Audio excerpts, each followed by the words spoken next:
هنعمل مع بعض النهارده يا بنات الاكله دي حلوه قوي جميله زي العسل. الف هنا وشفا يا رب.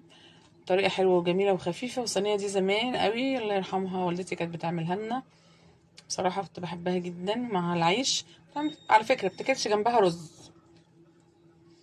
انا اللي حابب ياكل رز ياكل، انا عن نفسي هعمل لولادي رز يعني عشان ياكلوا بيه.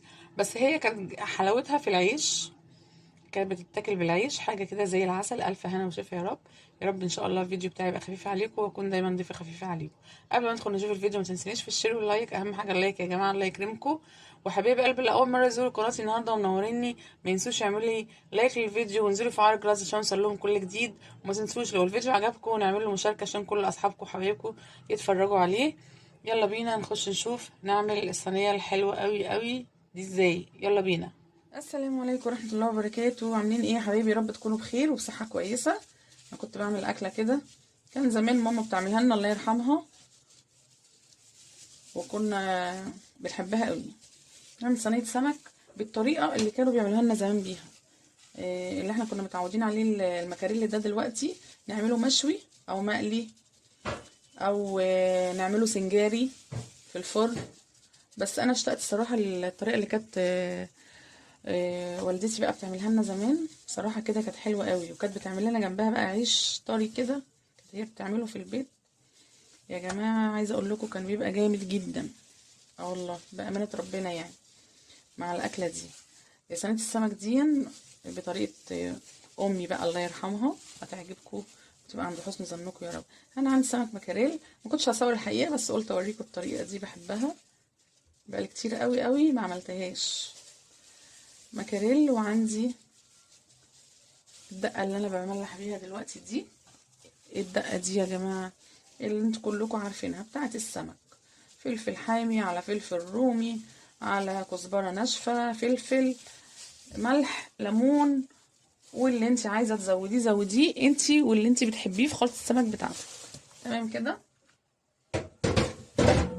انا خلصت خلاص ملحت السمك بتاعي. تمام. والخلطه زي ما قلت لكم اللي تحبيه تحطيه في الخلطه دي بتاعك انت. تمام كده. انا بس اغسل ايدي وهغير ده طبعا عشان ده خلاص كده ما عادش نافع اصلا اهو. ونشوف خلاص يبقى هنغيره هو ونلبس واحد تاني ونشوف هنعمل ايه تاني. عندي ده خلاص هنعوزه برضو مش هنكنسله خالص. عندي شوية دقيق زي ما انتم شايفين كده، وعندي السمك بتاعي. بقيت بقى الصينيه بتاعتي لسه المكونات بتاعتها حاجات بسيطه قوي برضو والله، وعلى قد الايد برضو. صينيه سمك زي الفل. اعذروني مش قادره اتكلم يعني اعلي صوتي قوي، لو انا صوتي واطي زوري الظاهر فيه مشكله. فتمام كده. فانا هاخد بقى قلافز تاني كده، وبعدين هبدا املح او لا سوري هبدر السمك زي ما بنبدره الطريقه اللي كلنا عارفينها بنبدر السمك بيها. تمام كده اهو. تمام. همسك السمك بتاعي ابدره كده اهو، طريقه كلنا عارفينها. وهنقليه برضو بنفس الطريقه اللي كلنا عارفينها. ماشي. هنقليه الاول وبعدين ايه نبدا نجهز إيه بتاع الصينيه اللي هنعملها. ممكن نعمل جنبيها جنب الصينيه دي نحط الصينيه اللي هنعمل فيها الصلصه بتاعتنا، والطريقه اللي هنعمل بيها نحطها جنبها ونشتغل في الاتنين يعني. تمام اهو. اهو نبدل السمك كله. عايزه اقول لكم انا غاسله السمك ده ومنضفاه من قلبه زي ما انتم عارفين. ولما بخلصه واسيل خالص بعمل ايه بقى؟ واشيله من الميه بقى بعد ما بنقعه في الميه بالليمون والخل.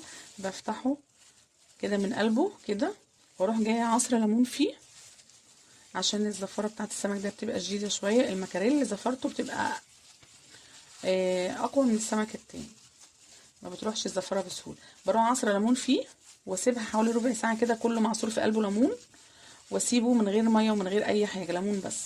على فكره الطريقه دي بتبقى حلوه قوي، بتضيع الزفاره خالص من السمك اهو. انا بدرت السمك بتاعي وحاطه شويه دقيق مش كتير على قد السمك بس، ولو كنت عوزت كنت هزود. تمام كده اهوت. وهحط الطاسه بتاعتي على النار بعد ما الم الدنيا دي. تمام كده نروق دنيتنا كان يبقى نضيف، ونروح على البوتاجاز. لمينا الدنيا، حطينا الطاسه على النار تسخن بالزيت. عايزه اقول لكم عندي بقى صلصه. الصلصه بتاعتنا عندي طماطم وعندي بصلايه وعندي توم، عندي كده ايه، وهاخد خلطه من الخلطه دي املح بيها الصلصه. تمام، هنشوف كل الخطوات دي. ادي الطاسه بتاعته والزيت سخن يا جماعه. حاطه نص ليمونه كده في الزيت علشان تضيع لي كل الزفاره برده تاني اللي موجوده في السمك. بصوا اي حاجه تخلي الدنيا كويسه في السمك دون، ما تخليش فيه زفاره، انا بعملها يعني. وطبيعي كل السمك اللي احنا بنقليه، اي سمك بقليه بحط فيه النص ليمونه دي. تمام، ما بياخدش حاجه في القليه بتاعته، يبقى قوام كده، ما بياخدش اي وقت خالص. تمام كده اهو زي ما شايفينه كويس اهو. هيبقى زي الفل دلوقتي يتقلي، ونبدا نجهز الصينيه بتاعتنا مع بعض.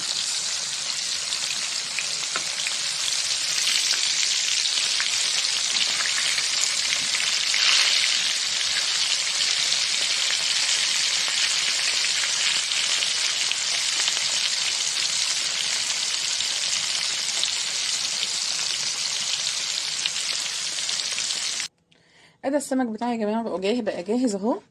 تمام كده، عندي بقى بصلايه متقطعه هنا، وهحط هنا يعني فصين 3 توم عليها. تمام كده، وهنروح على البوتاجاز شوف كده هنكمل ونعمل ايه مع بعض.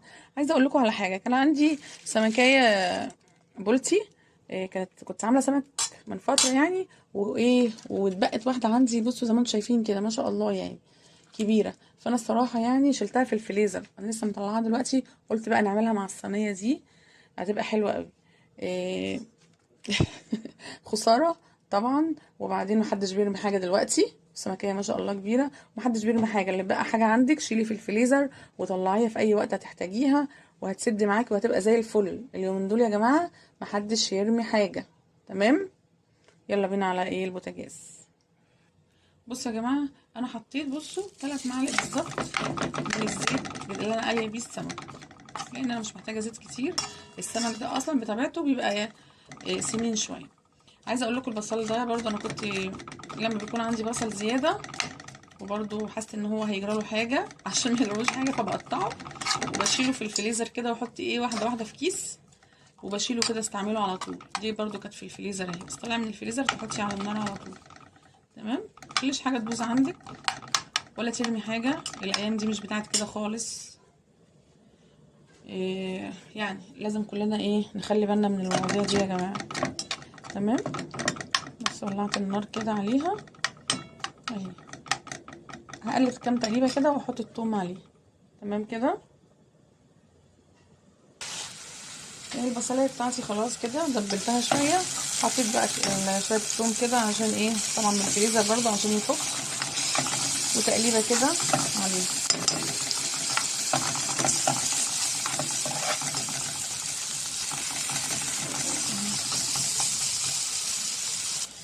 البصلايه والثوم بتاعتي كده تمام. انا هنزل بقى بالطماطم. تمام كده، هنزل بالطماطم عليها. حطيت الطماطم، مش هملحها باي حاجه تانية، انا هملحها بنفس الدقه اللي انا ملحت بيها السمك. تمام كده، زي ما بقول لكم فيها الليمون وفيها الكمون والفلفل، والفلفل البارد والحامي، والفلفل الاسود، وفيها الكزبره الناشفه. يعني بصوا فيها كل حاجه، فانا مش محتاجه احط اي اضافات تانية عليه. هي كانت امي بتعمل كده. على فكره يعني حاجه كانت بتبقى طعمها حلو قوي بجد، الله يرحمهم كلهم. بس هسيب الطماطم بتاعتي تسبك ونرجع نشوف هنعمل ايه مع بعض، استنوني. ادي بقى الصلصه بتاعتي خلصت اهي. انا فضيت نصها هنا في الصينيه اهو دي، ونصها اهو لسه عندي زي ما هو. تمام كده، راح واخده بقى السمكيه بتاعتي كده الجامده دي، نروح حاطينها هنا كده. دي السمكيه اللي قلت لكم كانت بايته عندي. تمام، واروح بقى رصه كل بقيه وحدات السمك بتاعتي ايه بصوا اهي، رصها كده حواليها.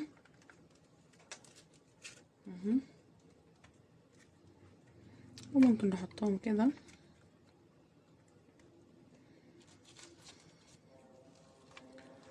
ولسه ايه. تمام كده. ادي الصينيه بتاعتي بتاعت السمك، خلاص تمام. هتبقى صينيه على فكره زي العسل. دايرها كده. نشوف بقى ايه بقيه الصلصه اللي عندنا، نروح حاطينها كده فوق السمك كله. تمام كده اهي كده اهو. طيب كده المنظر ده اهو، كده كده كده. نحط كل الصلصه كده على السمك اهو، ونروح مدخلين بقى الصينيه دي الفرن. بصوا عايزه اقول لكم هتبقى احسن صينيه سمك عندنا ان شاء الله، يعني طريقه حلوه وجميله وزي العسل. ادي يا بنات الصينيه بتاعتي خلاص اهيت، والفرن بتاعي سخن. انا هروح جايه مدخلاها على الفرن على طول. بصوا بقى تغلي مع بعضها في الفرن كده وتاخد لون، ونطلعها وتبقى زي الفل. مش هتاخد اي وقت خالص في الفرن على فكره، ونطلعها على طول. وصينيه السمك بتاعتنا جاهزه، وهتبقى اكله زي الفل. استنوني ما تروحوش في اي حته. صينيه السمك بتاعتي هي بنات بعد ما طلعت من الفرن، شايفين جمالها؟ ايه رايكم؟ حاجه كده زي الفل. الف هنا وشفا يا رب اللي هياكلوها. يا رب تكون طريقتي خفيفه عليكم وتكون عجبتكم النهارده، واكون دايما ضيفه خفيفه عليكم وابقى عند حسن ظنكم دايما. واشوفكم ان شاء الله في فيديو جديد، والسلام عليكم ورحمه الله وبركاته.